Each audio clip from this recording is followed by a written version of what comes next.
Welcome to the REI Diamonds Show with Dan Breslin, your source for real estate investment jewels of wisdom.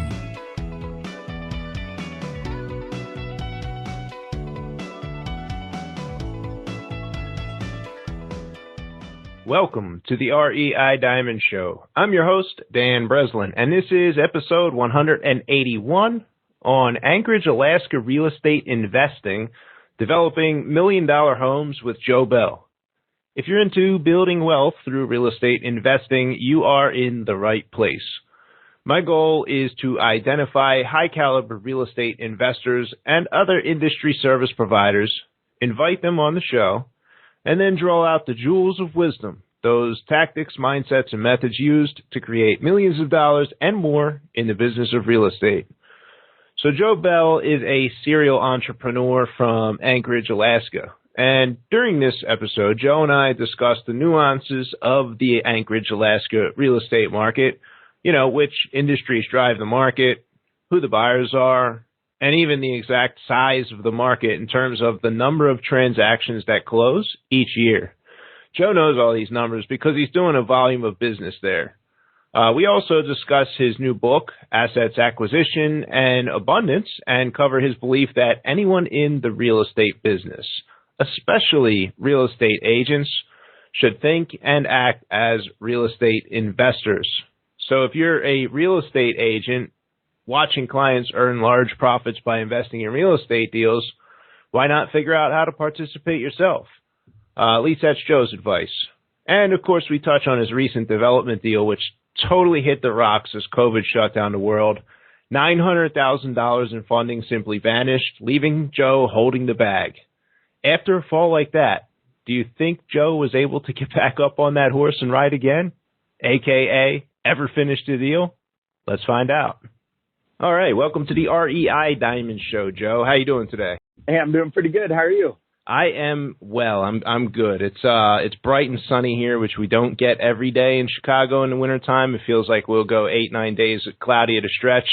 The weather's great, 30, 40 degrees here. Totally loving it. And usually I start with a little bit of kind of context and talking about where our guests are from. And today we're going to start with that. So let's actually start with your baseball career taking you away from Alaska, where you grew up and then currently live. Yeah, no, Alaska's probably the most interesting part about me, right? Yeah, man, I was 16. I had an opportunity to go play with a Cleveland Indians scout club down in Washington State. And so I basically kissed my mom and dad goodbye and said, I'm going. And I went and lived with a host family. Never done anything like that. So it was a big change for me. Made me grow up real quick. The level of competition was unlike anything I experienced growing up in Alaska.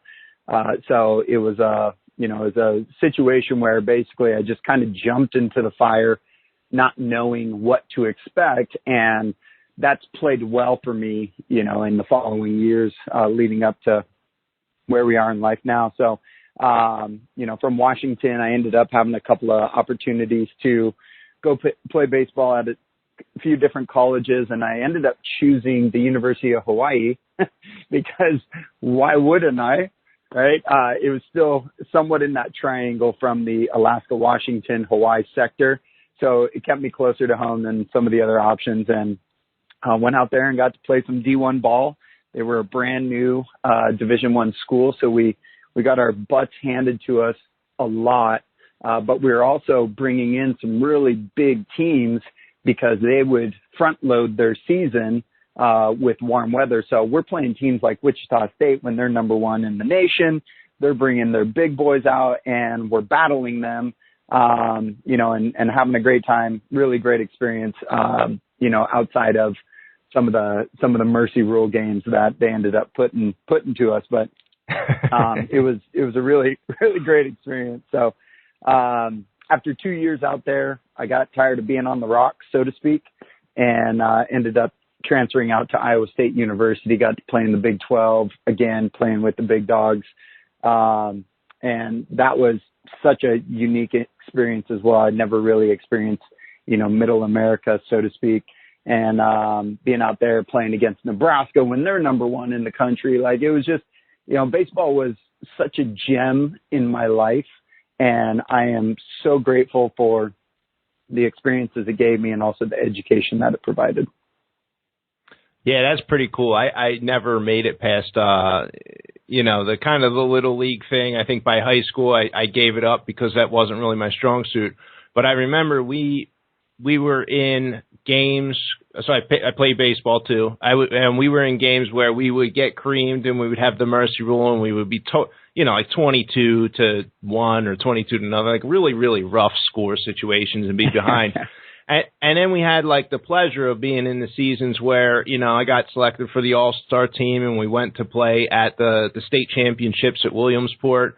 And we were really good, the guys locally, but when we got to Williamsport, man, they cleaned up with us. I mean, those guys were just so much better than what we were that, it was shocking, but you're right in that it's a gem because I think it prepares you for the real world where, you're a kid, you grow up, maybe you're in a career, then you transition careers and you get into, kind of being an adult here, right?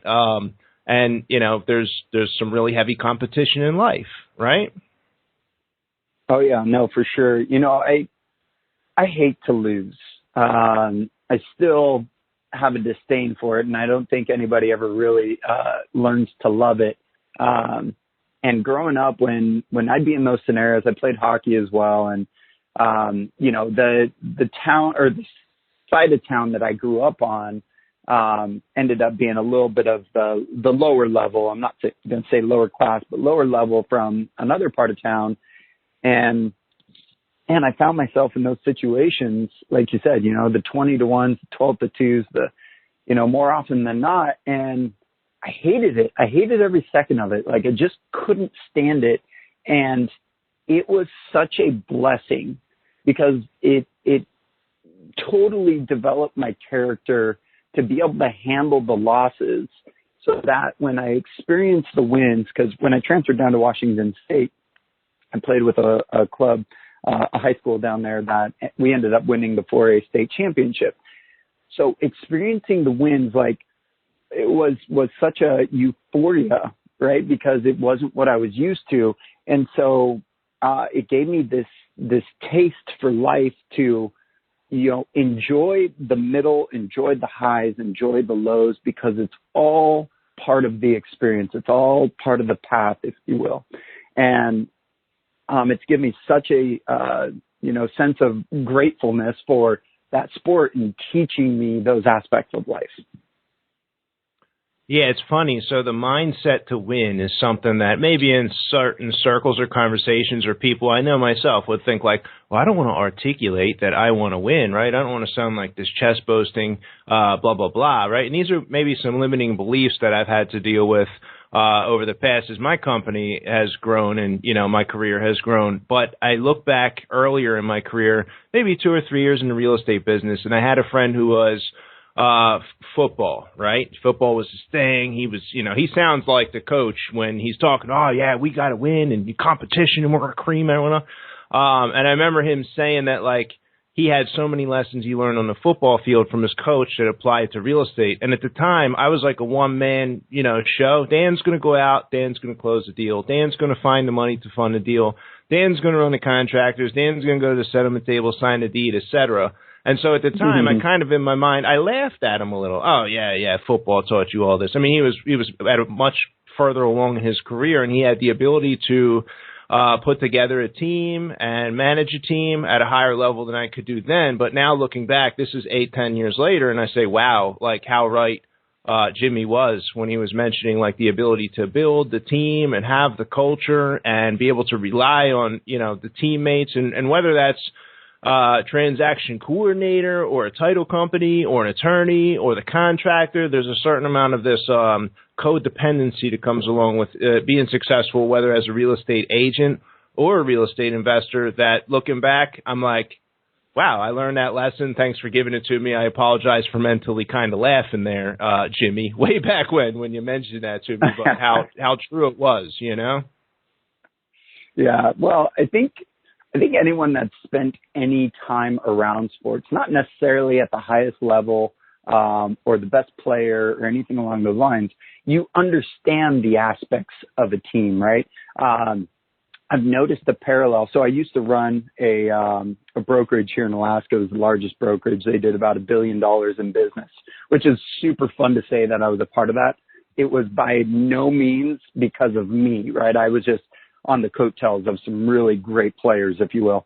But I noticed this parallel in many of the successful individuals within that company, that they had a sports background, not necessarily the best, right? But they had an innate sense of finding talent or knowing what to look for, knowing what to ask. Like it was almost like a sixth sense, if you will, in the talent classification. They could spot it, they could harness it, they understood the culture around creating a team. And, it's not to say that those are the only individuals that are going to have success in this industry. Hell no, not even close. But I just noticed that there was a group of folks that seemed to run this parallel with their sports background. Yeah, totally agreed. So we are going to get into what I would think of in this section here briefly. We're going to talk about the markets. We're going to talk about Alaska. But I think that we of the lower 48 have some misconceptions perhaps about what Alaska might be like. And maybe the Alaskans have some misconceptions too about what the lower 48 might be like. And I wanted to just take a few minutes to highlight that. So you get to Iowa and you were sharing with me how you thought it was going to be one way before we turned on recorder. And then you got here and you were actually shocked that it was another way. Would you mind kind of briefly touching on that piece of the story? Yeah. It's funny, right? Coming from Alaska, I thought I was, the cat's meow when it came to dealing with weather, right?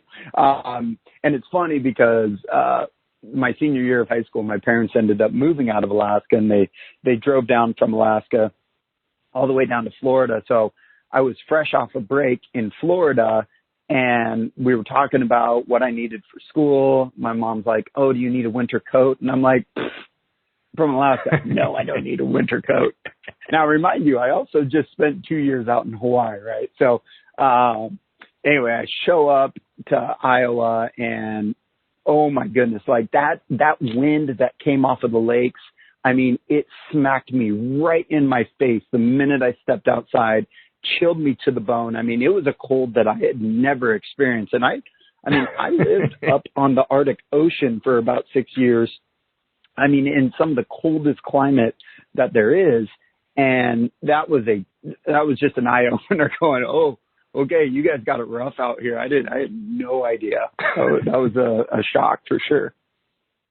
Yeah, it's hilarious. I really wanted to capture the spirit of that. I live on Lake Michigan, and when I first moved out from Philadelphia, I rented a place a few buildings up from where I finally bought when I settled here. And people probably remember me telling the story, but there were like these icebergs that formed, and it got so cold out on Lake Michigan. Eventually, the entire lake turned into this sheet of ice. It looked like you might walk on it, but you kind of know better than to actually walk on it. And it was just one of the most amazing things I've ever seen. It's like seeing an ocean completely frozen over. I mean, right. You probably have seen this living in Alaska, but yeah, that cold when we step out on that balcony in the wintertime with that wind, it is it's a whole nother thing. But let's contrast now, shift gears, and we'll go with Anchorage, Alaska, where you live, where you operate your business, and let's talk about the real estate market. What's the size of the market? Is it driven by seasonality? Is there the dead of winter versus summer? Do people generally have two homes? What kind of industries do people work in your market, just to kind of paint a picture of how it operates? Yeah, so if we take a historical approach, right, you have to bring up the pipeline, right, and the oil boom. So late 70s, early 80s, homes just started flying up, like they were just putting homes up left and right. Not really paying attention to any sort of architectural flavor. They were just throwing up, right? So we have a ton of like split level homes, daylight basements. And today our town is roughly right around 300,000. I think we're just under 300,000. And we fluctuate with oil. So we have executives come in, in big oil spikes, and we have executives go out, and there's just this flux. And that's primarily been our driver here, over the last 40 years. We've got a big healthcare industry. It is expensive to get seen by a doctor up here for whatever reason. I mean, we've heard about stories of doctors coming out of retirement down in the lower 48 just to come up here and run their business because the premiums are such a vast difference from what they are down in the lower 48. And I can't speak too much to that other than just some of the conversation and experience that I've had, personally with some of my bills that have come up as a result. So, and then tourism is huge for us. So, with the COVID shutdown and the boats not visiting this year, it hurt a lot of people. It impacted businesses. We typically have, I want to say, I could totally be misquoting this, but I want to say we have, over 1 million, even like 1.5 million visitors every year that come into the state. And so we're very reliant on that piece of it. But as a market, we're 300,000 people. We have about anywhere from 4,500 to 5,000 sides. So that's buy and sell. And about 1,000 licensees in the market. And our average sales price, it fluctuated this year. It actually was very surprising how well the market did this year, given everything that's going on. But you're in that 360 to 375 range for, your average single family home. Is 4,500 sides, does that mean there were actually only 2,250 transactions total? Correct. Yep. Yeah, you can bank on 2,000 to 2,500 sales, typically per year. This year, we saw about a 40% reduction year over year in the fall winter months. So our inventory was lagging. It was a big seller's market. But, typically what we would expect is around that 2,000 mark for sure. Yeah, so I'm going to highlight that, Joe. I think that almost everybody listening to the podcast, including myself who's hosting the podcast, has no idea the exact number of transactions that occur in the marketplace. And I'm looking at the numbers on yours and I'm saying, okay, 300,000 population, 2,250 transactions.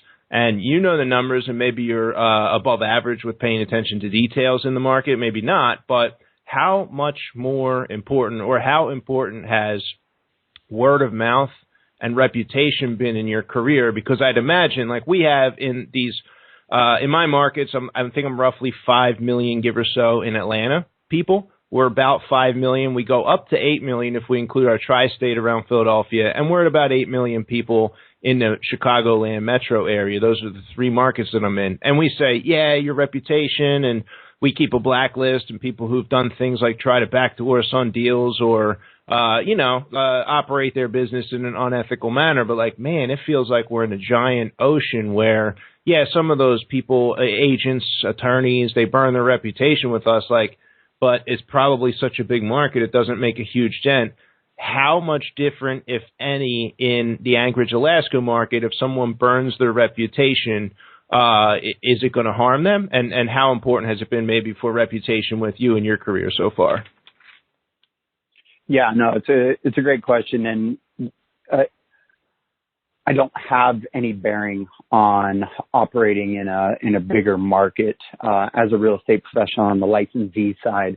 I flirted down in Scottsdale, Arizona, and that blew my mind just at the number of agents out there. But reputation here is huge, and if you do mess up, and it is something that it's one of those scenarios, right, where I could be talking with a potential client and they could say, oh yeah, I'm working with so-and-so. And in my mind, it's either oh, that's great, they're awesome, right? Or it's but you can't go stepping on people's toes in that sense. But it is a pretty tight market. It is a pretty tight niche town. The local Alaskan vibe up here is something that is very strong. We are very much support Alaska, support Alaskans. So yeah, reputation is a really big deal, and I mean, I still run into people, that I meet that, I bring up my name or that I play baseball and they go, "Oh yeah, I remember you played for the Anchorage Glacier Pilots, blah, blah, blah." That's our semi-pro team, summer league team. And that happens more often than I would imagine it does out in Atlanta or Philadelphia or anything along those lines. And it's something that we can utilize and play to, our benefit if we want to. I don't like carrying around. I'm not driven by I'm the real estate guy, right? It's not in me. It's not part of my culture. It's more that, I've been now doing this for 15 years. I'd love the opportunity to help you, here's some of our past clients. And I just let our reputation precede us as much as possible, because I find that when you focus on attraction versus, hardcore door knocking, phone calling, recruitment, lead gen, prospecting, the attraction side works better for who I am, my personality, and how we do business, if that makes sense. Yeah, and there's something to be said for how much easier it is to get the listing contract signed, to buy the house if we're on a buy appointment, on a word of mouth referral. And I noticed that we do a ton of outbound in these large markets. But when we have there's people, Joe, who they see our advertising on television, let's say, and then they refer their brother, sister-in-law, friend. "Oh yeah, you need to call Diamond Equity to do business." Even when they refer us and that person hasn't done business with us, that word of mouth referral lead, a lot of the heavy lifting is done, right? We're positioned by the referral. And I think that reputation-driven business, if you're lucky enough or persistent enough to get there in the business of agency or, transaction as an investor, it's a really, really good, wonderful place to be, because it makes doing business that much easier. So why don't we switch gears here a bit with the context of we have a transactional mindset that a real estate agency, right? That's transactional. Some of what we do as investors is also transactional, but we're going to go with transactional mindset versus the investor mindset. And I want to go back to Joe Bell, the real estate agent, who was kind of looking over at the investment business and was like wanting to be over there, so bad early on, right? Just like me, early on in my business, there was a time I never did a deal, and I'm like, man, if I could just flip a house, like all of my problems would be solved forever from that one house flip. And that was kind of like how I felt. But like, what did it feel like for you, Joe? And like, what stopped you initially that you had to overcome in order to become the investor agent? Yeah, I remember having a conversation with a buddy of mine, and it all revolved around, man, if we could just get $10,000, if we could get $10,000, it'd change our life, right? Like, I crack up about that all the time, because I jumped into real estate, and then probably 10, 11 years later, he jumped into real estate. So it's kind of funny to reminisce about some of those conversations. But so I graduated college with a finance degree. I had a finance mind. I almost went into the mathematics side of the game. I love numbers. I love analysis of numbers. So investment was absolutely something of me, and I just had to figure out how to get there. I started with pursuing like a financial advisor role out of the gate, working with like a Citigroup, Smith Barney at the time. Realized that really wasn't my shtick. And again, I bring baseball back into the scenario because I was doing some coaching. I started a business, interpersonal coaching, where I'm working with individuals. And I end up meeting this commercial real estate agent. He was a dinosaur at the time. I think he was 25 years in the game. And here, like 14 years later, he's still in it. So I start talking to him, and one thing leads to another where I tell him I want to get involved in real estate. And he's like, yeah. I'm sure he's heard it time and time again. But we develop a relationship, and he helps me get my foot in the door. He's a commercial guy. So I started my journey in commercial, and I would stay up at night, like no crap, 2 a.m., 3 a.m. And I would just be analyzing properties, big properties, right? In my mind, I was like, my first ever property I'm going to buy is going to be a 20-unit complex, and that's going to, pave the way for me. So I got to know cap rates. I got to know the language of business, the language of real estate, the language of investment early on as a result of being in that environment, but also just hammering on the numbers side of the game and the analysis side of the game, right? Learning some of the important aspects and going through it. So when I would meet with clients, I could say, oh yeah, the cap rate on this is this, and here's what you would have to look out for. And I just internally started digesting a lot of this information. It wasn't until about 3 or 4 years later that we actually got the opportunity to invest, because I didn't have any money, right? I got in 2006. Our market was becoming a challenge. And it took me 3 years to actually get to the point where I made any money. I think in 2009 was the first year we cracked $100,000. And if you understand anything about being a real estate professional on the licensee side of that, that actually meant I maybe kept 55 to 60, as a result of brokerage fees and taxes and yada, yada.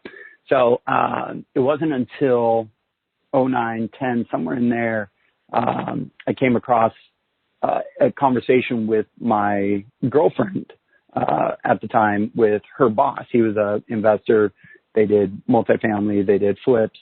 And so this was one of those plays where it was what I lack in talent, I make up for with persistence.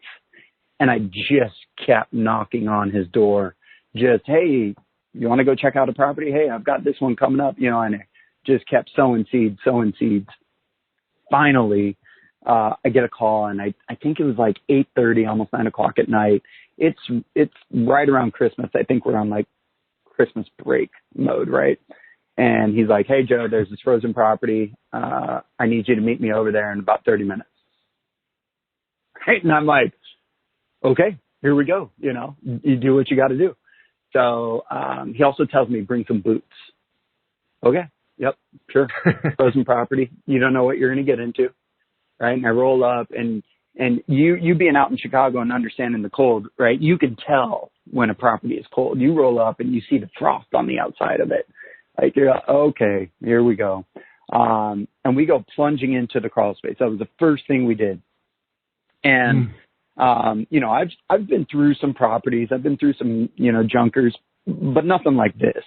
And we go rolling in there. I've got my boots on, and we're walking around in, probably just over the ankle, maybe mid calf.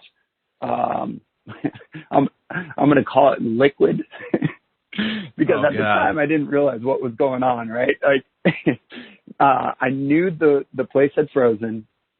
There's obviously pipes that have broken, and water is filling up this crawl space. Well, what I didn't realize is some of the stuff that was floating around. Now, do you guys have crawl spaces out there in Chicago? We have some in Chicago, a whole bunch more in Atlanta, but the basements get to the sort of where I think this is going. We see that in the basements of these. So we're not talking like a few inches. Usually it's like 3 or 4 feet. Yeah. Okay. So in a lot of crawl spaces, there's just stuff. Typically, right? Like, whether it's construction debris, whether it's insulation, whether it's personal goods, anything can be down there. I've got another good story about a cockfighting ring that I ran into, but that's another time.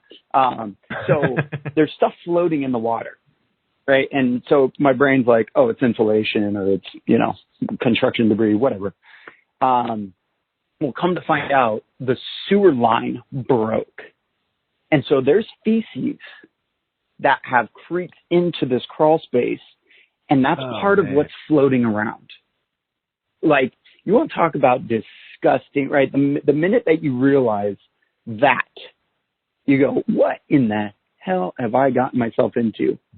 But it was almost at that exact moment that I kind of stopped. I looked around. I'm standing in, feces water, mid-calf. I'm in a frozen crawl space.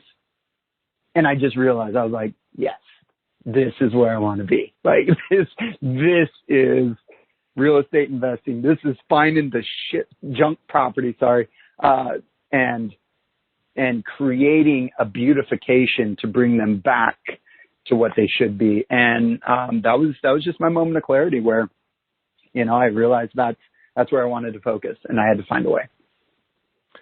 Yeah, I love it. And I think it's important for like real estate investors. When we first get in, it's probably more that $10,000 question at first. I'm sitting there with $100 in my pocket, and the people who taught me real estate were throwing these checks of literally $6,000, $10,000. I'm like, oh my gosh, my head's spinning.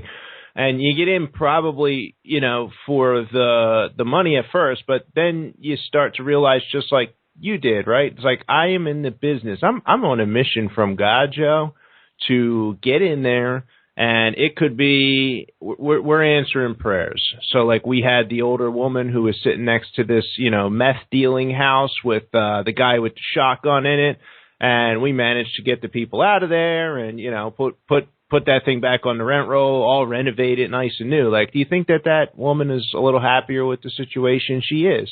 Sometimes it's somebody who has that same house. They may be living in there with the sewer line broken and, the basement's full of feces, and they don't have the money to fix that up. That person's better off selling the house, moving on, and having a landlord who they can call when a $6,000 or $7,000 problem occurs. And the list goes on of these properties that it's almost like teeth that have cavities, right, in your mouth, and the dentist goes in and fixes that one and puts it all back together so you can use it again. I feel like we're kind of looking for the cavities in the neighborhood as investors, whether they were in foreclosure or a tax sale, run down, distressed because they can't keep up the condition. Like, that's our function as real estate investors in society, is to kind of like bring these neighborhoods back to another level by taking the risk. We're buying these properties. We're then taking the risk with the capital. There's chances that, we're way off. I mean, I lost $100,000 on a deal this year. We renovated it. We bought it. We paid what we thought was a good price, and we had to cut a really big check to get out from under that. And of course, we did a lot more deals where we actually made money and we got our numbers right. But, it's not a game that's completely full of wins 100% all the time. But we do know that the more volume, the higher number of deals that we do, the more impact that we're going to have on the neighborhoods where we're doing business. And I think that's important for people to recognize or remember, or acknowledge sometimes. But at the end of the day, the $10,000 in the pocket, it really does help, and you kind of have to have that in order to keep going with the transformation. So, Joe, I think you mentioned that you were doing some development deals. Was that correct?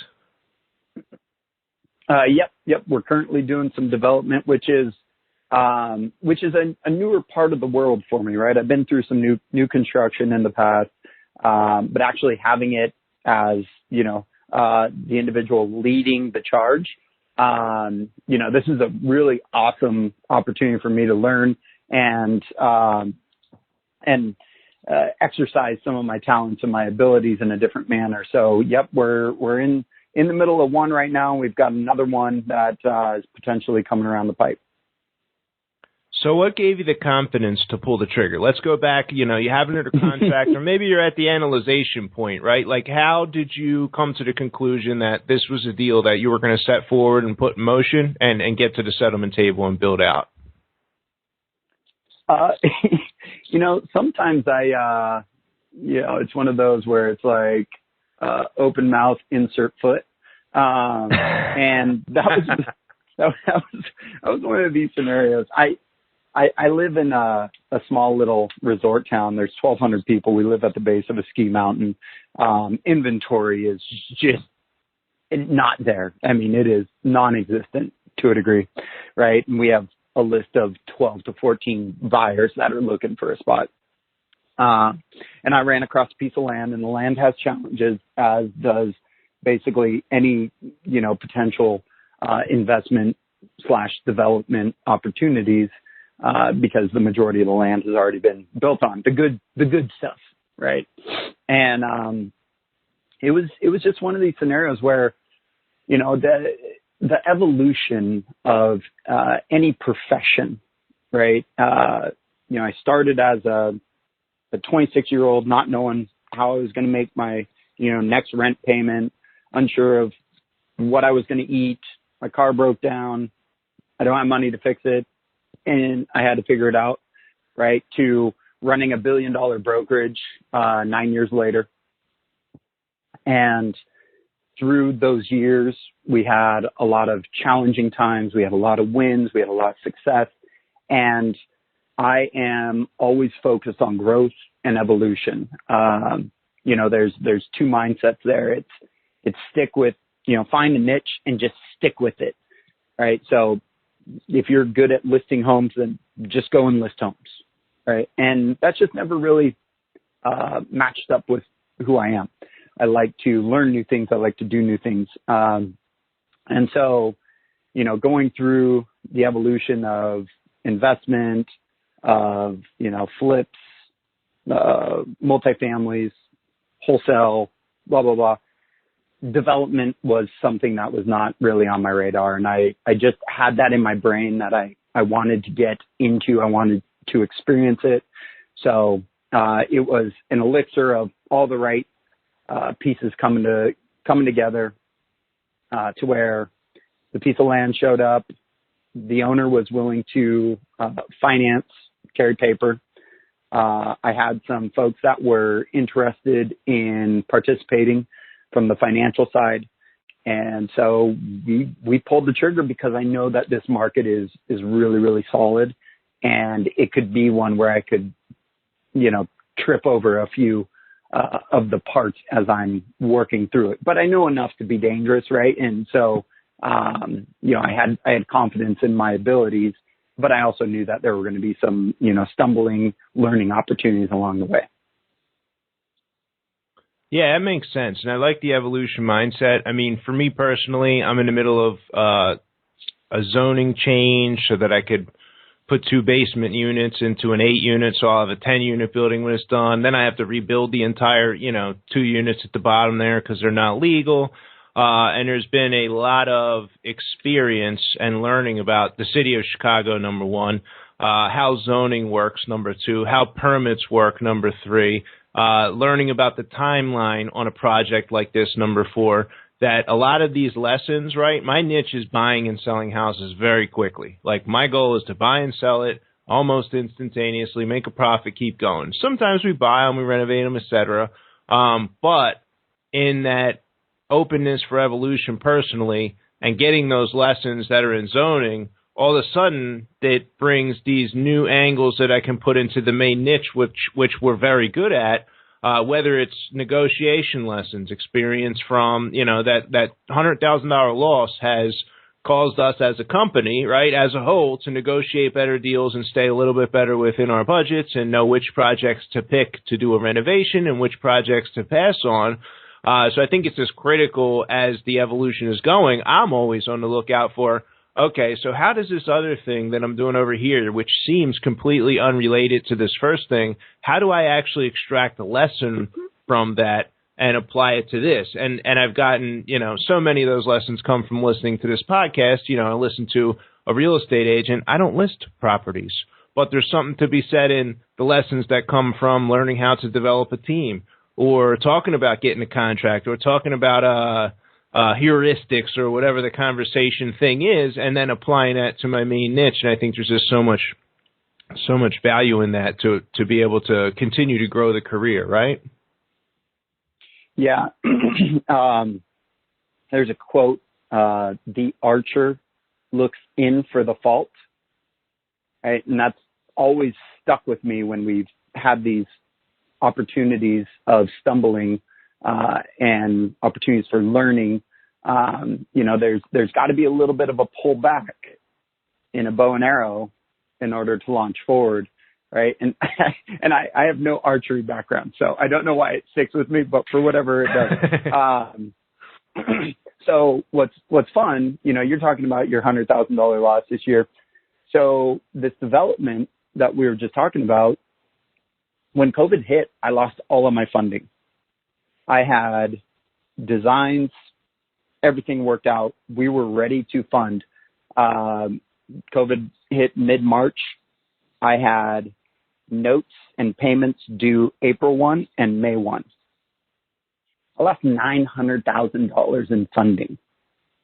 Now, you want to go into, some of these conversations when people find out you're a real estate investor and they're like, oh, you're a shark. Oh, you're taking advantage of people. Oh, this, oh, that, right? I think your point about making sure folks understand what you're doing for others, right, and the help that they need in the process is such an important aspect and an important point to make with people, because they don't understand it, right? They just see the glitz and the glam side of investment, but they don't know the hardships that a lot of us go through in order to do what we do. So when all of a sudden I had $900,000 just disappear, we had to really dig deep and figure out how we were going to get through it, right? We had to fall back on our abilities, our experience, our expertise, right? And find a way to move through that challenge, because that's all it is, right? Like, it's a challenge. We don't see the answer to it, and we have to work through it to figure it out. Now, luckily, we were able to, go do that. We found some other investors. It took about 6 months to get everything back in play to where we felt better about the situation, but we did it. And, this investment game is not for the, faint of heart. Like, you've got to have some moxie to you, and you've got to be able to grind in moments where you really need to show up. So, I think I kind of got off tangent there, but, it's so important that, we deliver the message to individuals of really the, opportunity, the benefit that we're providing to help people, in moments of panic, and also to go in and rebuild some of these areas that have, started to fade and need some love. It's a really important aspect to me. Yeah, there's a function to what we're doing, whether as a real estate developer, an investor. There's a function too for the listing business, but the listing business is not going to have the same level of risk attached. I would say that there still is a lot of risk attached for a real estate agent in a listing business, because we're dealing with people's lives here. There's moving trucks packed, the deal falls. There's a lot of really rough people are making life plans here. And whether we're an agent or an investor and we're supposed to perform on the deal, like we have to be aware of. So it's like the stakes are kind of high, to your point. And I do that $100,000 loss. I do mention that to my team a lot of the time. It's like, hey, this is not, free money. Like, people like to say the glitz and glam. What people like to do is, look at only the wins. And likely the people on Facebook posting about their great real estate investment deals, they ain't posting about the one where they lost 100 G's. And the gal or guy who, invested on their first or second deal and they lost, 40, 50, 60, they made a big loss early on. They're out of the business. They're not coming back to the table either. Some of them, once, they've kind of had to take their wounds and go home. This is a risky business. And we have at our company, we do our best to set ourselves up to win as often as possible and take the lowest amount of risk that we possibly can. But even in light of that, like, we're still risking real dollars here to help bring through the process of these houses being rebuilt and these solutions for people who are trying to get out from underneath these properties that are too overwhelming. But yeah, there's risk involved in investing. That's why it's investing, right? A lot of people don't learn about risk, probably until they're like our age, 4 years old, Joe, you and I, or older, right? It starts to take a little bit of experience before you understand what people mean by, oh yeah, that's, you're taking risk. Well, I didn't realize we were taking this huge risk, right? Mm-hmm. Yep. You definitely have to live through a couple of battles to get a better sense of appreciation for risk. One of the kind of big ideas that I sort of took away from doing my research on who you are and what you're about, legacy beyond listings, etc. Maybe it's a little off base, my big idea here, but I feel like you would agree or be able to elaborate on the fact that real estate agents you've seen have gotten caught in a trap of remaining too transactional and perhaps not, spreading over to the investor side. Should real estate agents consider, or maybe in your opinion, really embrace the investor side and make that part of a cohesive real estate career? Or is that, only for those that are not faint of heart, Joe? No, you hit the nail on the head with that statement. I've been in so many conversations with a lot of real estate professionals that, aren't taking advantage of the deals that are passing them by day in and day out, right? We're participating in the exchange of millions and millions of dollars each year, and we're not participating at the same level, right? So for me, it's really how do we help individuals get involved? It's funny, there's an old crony in our market, and I had a conversation with him. No disrespect in that statement, but he's just an old dog. And early on in my career, he caught me and he goes, "Joe, you're in the business of real estate to buy real estate." And that was something that just really hit me. I mean, here's, one of the top dogs in the real estate industry here in our market. And, he's telling me, go buy real estate. And so as a result, right. I mean, as I build this picture of my path, my journey through real estate, it's all been pointed towards being involved in the transaction, not at the transaction level, but more so at the ownership level or the control level, right? And so my movement as we continue forward is how do I help real estate professionals gain the confidence or the, I hate to say it, the know-how or ability to get themselves involved in the asset. Because exchanging the asset is great, and a lot of people make a lot of money doing so.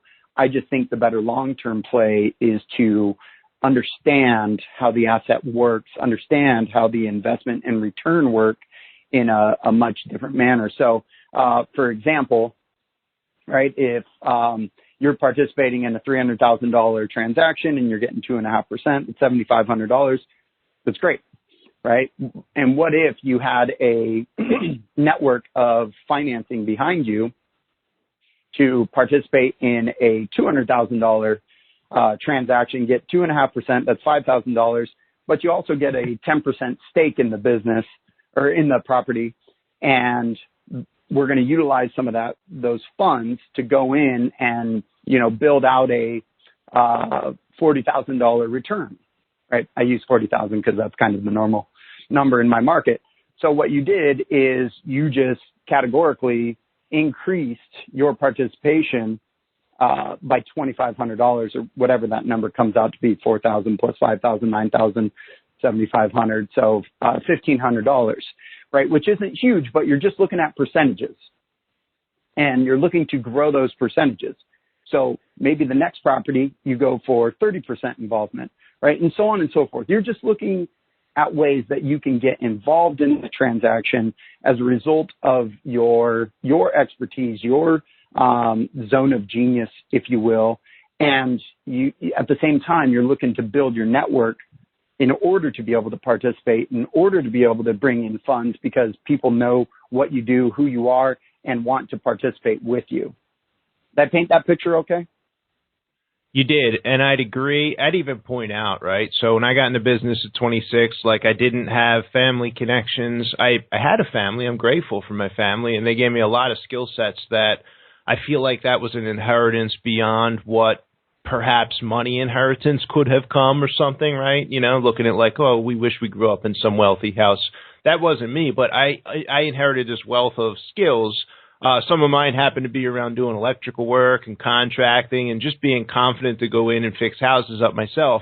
But that aside, I kind of took inventory of my own skill set and my own intangible assets that Dan Breslin brought to the table. And I did this like maybe 2009, 2010, 2011. So this was after I was in the business, closing some deals, did some flips, did some wholesale deals. So it wasn't like I was brand new and starting up, but I looked at what I had and what I didn't have. And I didn't have this endless source of, let's say, money partners who could step in and fund my deals, which might be an asset that somebody would have bringing to the table. I didn't necessarily either have this great long length of contractors with this, great contracting business. I had some skills there, but I didn't have, contracting asset and experience to bring to the table at a level where that was something that was going to be valuable to other people in the network or in the business of real estate investing already. One thing that I did have was I knew how to go out and find a deal. And it was a paltry number of deals that I put my hands on in 2009, 10, or 11 compared to the 283 we did last year. But I literally wrote it down as if I was walking through a store and seeing how many of this product or that product. I wrote down the assets I could bring to the table. And the number one most valuable asset that Dan Breslin could bring to the table in the real estate investor business, the single family, fix and flip, rental, small apartment building, investor business in Philadelphia, Dan Breslin could be the source of deals. And if I was the source of deals, I could decide whether or not it was going to be a 10% stake in the deal, or it was going to be a 50-50 deal, or perhaps at some point, because I developed the source of deals thing first, I learned what a deal looked like. I spent those late nights studying cap rates like you talked about, Joe. I, penciled deals until I was blue in the face. But when I started bringing those deals to the table, I formed joint venture with a flipper, and then we rode that deal from start to finish, and I got to see how much the construction actually cost there, and I got to see the project develop, and I found the next deal and the next deal and the next deal, and I decided no one in the world was going to generate more deals than Dan Breslin. I was going to find them so that I could figure out what participation I was going to play, and by having that thing of value, the other people in the network would take my call. They would sit down. They would hear me out. They would come look at the deal. They wanted the deal. They wanted to participate. So I didn't show up empty-handed demanding a seat at the table. I showed up with the deal, and I was looking to gain valuable experience from running those deals to the point where I can go out now and do these rezoning deals and run projects if I wanted to. Of course, I've gotten to a point where the entire team is enjoying the fruits, and contractors that way untold through our volume are enjoying the fruits of that initial small asset of that I was going to be the source of deals. And I had like probably one contract when I sat down and did that, right? But it's like, how do I bring something of value to the table so that I can get the attention and deserve to keep an ownership stake in a deal, right? Absolutely. Yep. That's exactly it. And, for the real estate professionals out there, that's what you do, right? You find deals, you bring them to, interested parties. So it's just it's a really nice, easy play. And I've loved the opportunity now to have conversations with individuals that are needing to get out of their property, and it's probably lackluster. It's probably in need of some updating. There might be functionality issues. And as a result of what we've been focused on in building our network of funds and of people, we can either help them fix it up. We can either help them just get them out of the asset if that's what they're looking for, right? There's a number of different ways that we've become the fixers, so to speak. And it's what do you prefer? Option A, B, C, or D. And if it's a win-win on both sides, great. Let's move forward. Nice. So cool. Appreciate it, Joe. So are there like maybe a book or two books that you either read somewhere along the career and thought it was impactful, or maybe when people come to you and say, hey, Joe, I want to get into real estate, what one or two books would you recommend in those situations?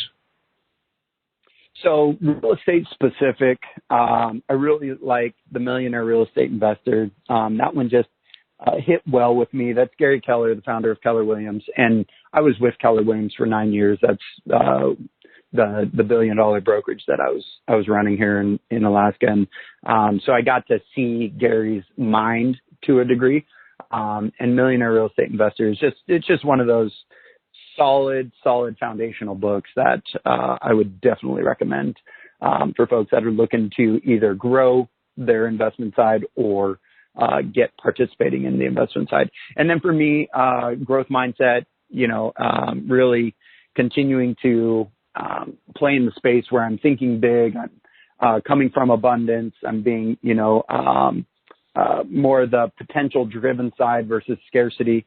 So there's books like Play Bigger, is definitely one of my go-tos, and it's kind of a unspoken, it doesn't get a lot of play.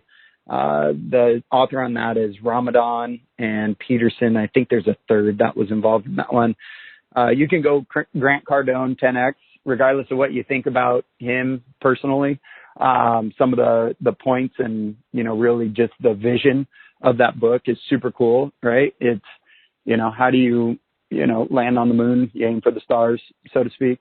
So that's a really good one. And then, because I am more entrepreneurial, I like the Millionaire Fast Lane. That was one of the first books that really made me think a little different. And that's just getting outside of your box and looking at ways to create opportunities for yourself and in your world. And then I would say one other thing for the team aspect, since we hammered on sports, the book Rocket Fuel. And that one's written by, let's see, I think it's Wickman off the top of my head. But Rocket Fuel is super cool. It talks about an integrator and a visionary, and the combo of the two creates Rocket Fuel. Really, really solid book. I go through a ton of books. I listen to Audible at 2.5 times, so I have a library. Nice. Hundreds of books. I've got a 35-minute drive between where I live and the market I primarily operate in, and it's so nice just to pop on Audible and go through it. Helps me expand my mind when I'm doing something that's pretty monotonous. Nice. So crown jewel of wisdom time, Joe. Let's set the stage. Your bank account is at zero. You have no deals on the board waiting to close. And you were beginning your career right now in 2021 in Anchorage, Alaska. How would you get started? So I think I mentioned earlier, what I lack in talent, I make up for with persistence. And I would combo that with the concept of you're only one conversation away. You just have to find that right conversation. Right. So, look at the source. So what do you want to be involved in? Where do you want to make money? Who has the money? And then I would focus on conversations within that realm. And it's super easy, right? So for real estate, you reach out to the absolute best person you can think of, whoever's top of mind in real estate. Hey, I'm interested in getting into real estate.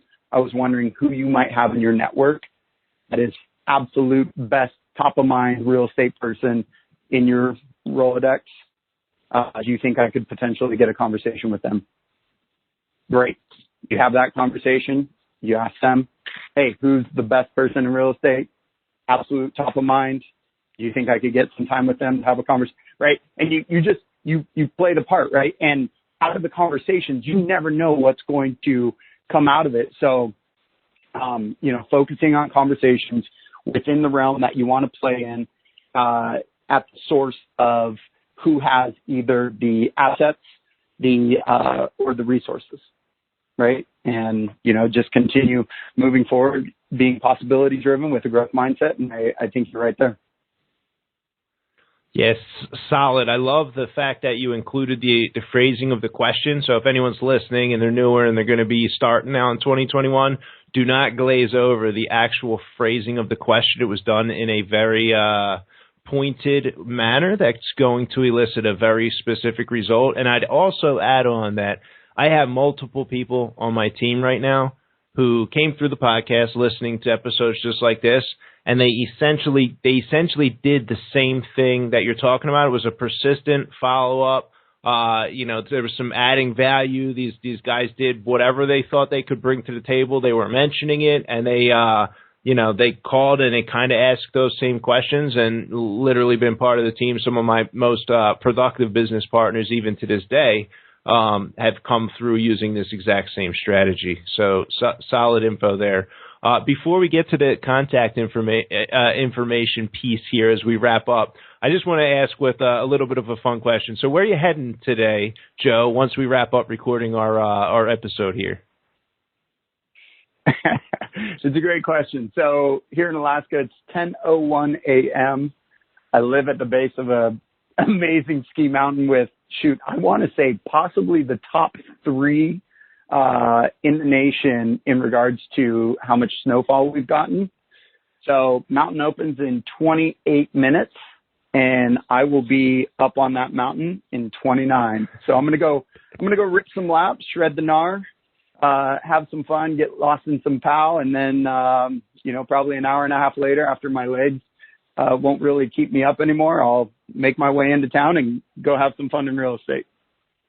Nice. Love it. So where can listeners get more Joe Bell? Yep.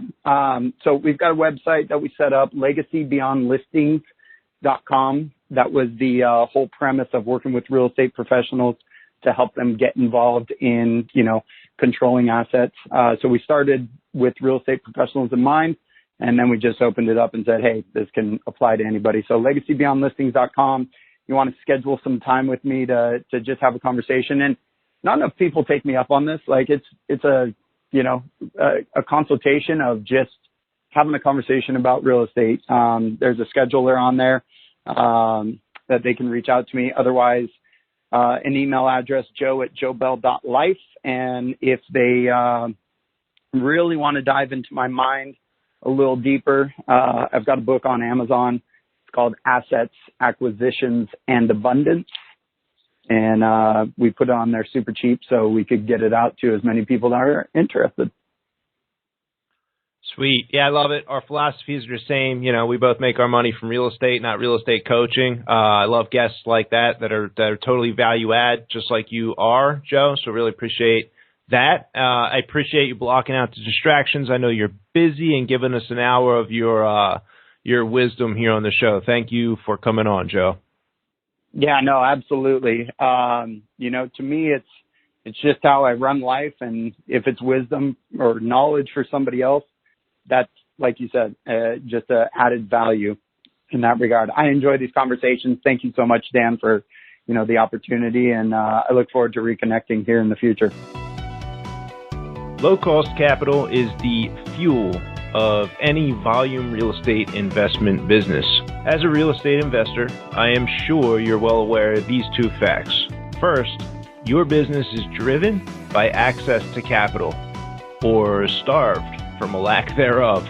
And 2, you make more money when you reduce the cost of said capital. Whether you're looking for hard money loans to fix and flip houses, rental portfolio loans, or even a line of credit, Lending Home offers the most competitive rates in the market, currently as low as 6.49%, which is good for fix and flip single family loans. I pay 10% myself at fundrehabdeals.com to my private investors. So at 6.49%, if you like that interest rate, go to reilineofcredit.com. Even if you're not currently in the market for a loan at this very minute, I encourage you to still go through that 1-minute sign-up process right now so you can get on the email list. That way, once you're ready and you have a deal or a few, their name is top of mind. Plus, as a bonus for signing up through reilineofcredit.com, you'll receive a free iPad when you close your first loan. That's reilineofcredit.com. Thank you for tuning in to the REI Diamond Show. Remember to review and subscribe on your podcasting app. Just search REI Diamonds and click subscribe. I read and appreciate every review, so I thank you in advance for taking the time to write one. Would you like to get my weekly Big Idea email? In that email, I provide the most valuable jewel of wisdom I discovered during the recording of the most recent episode. You can sign up at reidiamonds.com, and at that site you can access the 181 episode archive organized by category.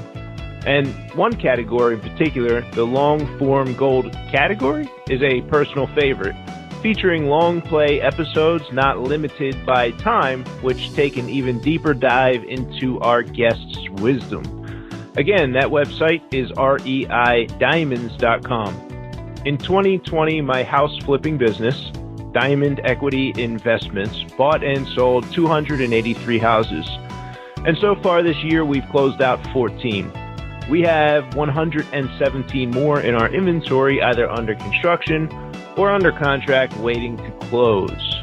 And we also have a huge number of leads and plenty of capital to close those deals. But I could use your help. Right now, we are looking to add an acquisition manager in each Atlanta, Chicago, and the Philadelphia market to help us out on the buy side. We invest heavily in both time and money to create a $150,000 a year and up opportunity for the right individual. This individual would be very busy very quickly closing deals. Plus, being on the Diamond Equity Investments team is the only path to participating in the Diamond Mastermind, our internal weekly skill building discussion. Click on the careers link at dealswithroi.com for details on how to express interest. We are at the end, my friend. Next up, we have Chris Arnold joining us to discuss radio advertising for off-market deals. Catch you next time. Thank you for listening to this episode of the REI Diamonds Show with Dan Breslin. To receive email notifications of new weekly episodes, sign up at www.reidiamonds.com.